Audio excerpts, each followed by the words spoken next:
मिथुन राशि वालों, नमस्कार दोस्तों। आप सभी को बहुत बहुत स्वागत है। कल्पना कीजिए, आज गुरुवार है। सुबह का शांत आसमान, हल्की सुनहरी धूप, और तभी आकाश से एक सफेद कबूतर धीरे धीरे आपके आंगन की ओर उतरता है।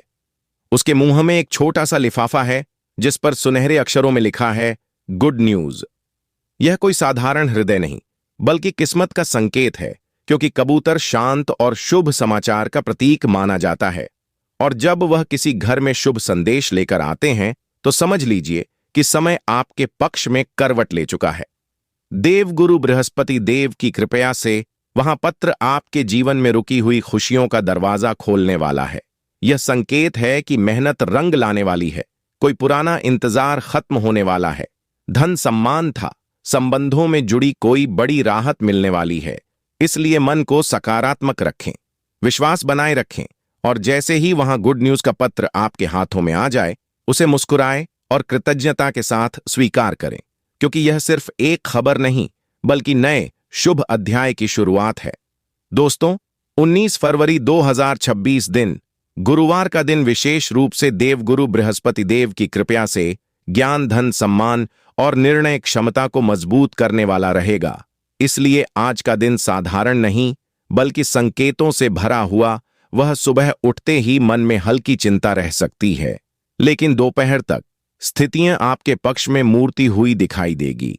कार्य क्षेत्र में जो रुकावट पिछले कुछ समय से अटकी हुई थी, उसमें धीरे धीरे रास्ता खुलने लगेगा।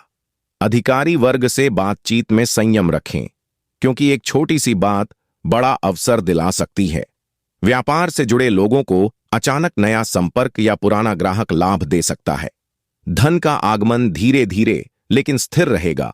फालतू खर्च से बचना ही समझदारी होगी। पारिवारिक में किसी बड़े सदस्य की सलाह आज वरदान साबित हो सकती है, इसलिए अलंकार को दूर रखकर उनकी बात सुन। दाम्पत्य जीवन में हल्की नोक-झोंक संभव है, पर शाम तक प्रेम और समझदारी बढ़ेगी। प्रेम संबंधों में विश्वास की परीक्षा हो सकती है, इसलिए सच बोलना ही बेहतर रहेगा। शिक्षा और प्रतियोगिता से जुड़े लोगों के लिए यह दिन ध्यान केंद्रित रहने का है। छोटी सी लापरवाही नुकसान दे सकती है। स्वास्थ्य की बात करें तो पेट और गले से संबंधित समस्या पर ध्यान दें। पीला रंग आज शुभ संकेत देगा, और यदि सुबह हल्दी मिला जल सूर्य को अर्पित कर दें तो आत्मविश्वास में बुद्धि होगी। गुरुवार होने के कारण चने की दाल या पीले वस्त्र का दान करना सौभाग्य बढ़ा सकता है। मंदिर में जाकर केले का प्रसाद चढ़ाना भी शुभ रहेगा, और ओम ब्रीम बृहस्पतिये नमः मंत्र का 108 बार जाप करने से रुके हुए कार्यों में गति आएगी। दोपहर बाद अचानक कोई शुभ समाचार मिलने की संभावना है, जो मन में प्रसन्न कर देगा। संतान पक्ष से गर्भ की अनुभूति हो सकती है। कोर्ट कचहरी या कागजी छोटी सी चूक परेशानी बढ़ा सकती है। यात्रा का योग बन सकता है, पर आवश्यकता यात्रा टाले तो बेहतर रहेगा।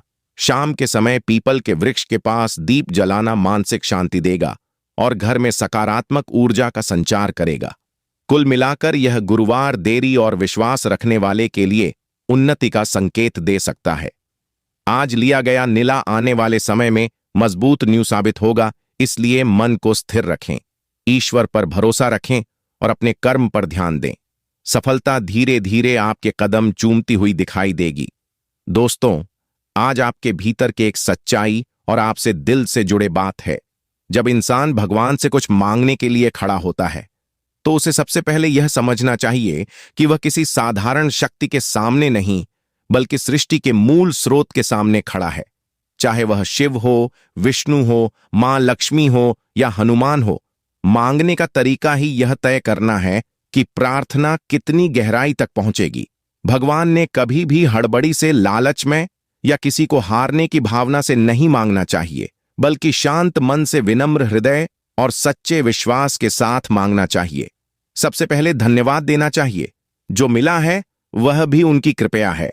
फिर अपनी कमी और अपनी आवश्यकता को स्वीकार करना चाहिए, क्योंकि सच्ची प्रार्थना वही है जिसमें अहंकार नहीं होता।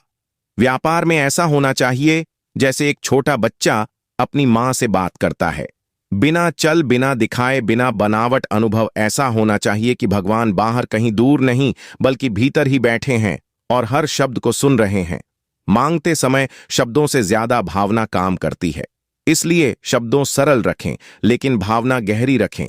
केवल धन, पद या सफलता ही ना मांगे, बल्कि विवेक, धैर्य, सही निर्णय लेने की शक्ति और गलत रास्ते से बचने की बुद्धि भी मांगे।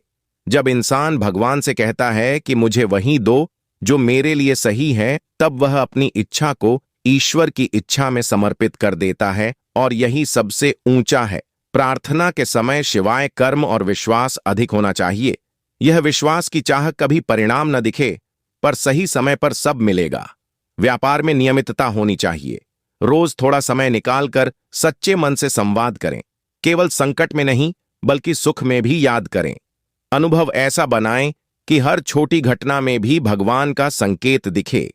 यदि कुछ देर से मिल रहा है, तो उसे परीक्षा समझने की अस्वीकार। मांगते समय दूसरों के लिए भी शुभकामना रखें, क्योंकि जो दूसरों के लिए अच्छा चाहता है, उनके लिए रहे, अपने आप खुलता है। प्रार्थना के बाद कम करना ना भूले, क्योंकि भगवान रास्ता दिखाते हैं। चलना इंसान को ही पड़ता है।